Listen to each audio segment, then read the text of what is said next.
যে রমজানের শেষ দিন হযরত জিবরাইল আলাইহিস সালাম নবীজির কাছে এসে, নবীজি তখন মিম্বরের মধ্যে উঠতেছিলেন, এই মিম্বরের মধ্যে উঠা অবস্থায় আল্লাহর নবী সাল্লাল্লাহু আলাইহি সাল্লামের কাছে জিবরাইল আসছে আর আয়েশা শুনাইছে, ইয়া রাসূলুল্লাহ, যে ব্যক্তি রমজান পেল, মান আদরাকা রমাদান, যে ব্যক্তি রমজান পর্যন্ত হায়াত পাইছিল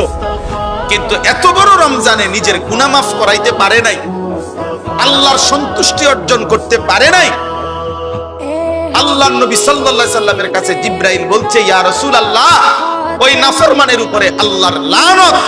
আমরা ফেরেশতাদের লানত। নবীজি বলছে আমিন, মানে আমি মুহাম্মদেরও লানত। যা তোর উপরে আল্লাহর লানত পড়ুক, তোর উপরে ফেরেশতার লানত পড়ুক, তোর উপরে আমি নবী মুহাম্মদের লানত লানত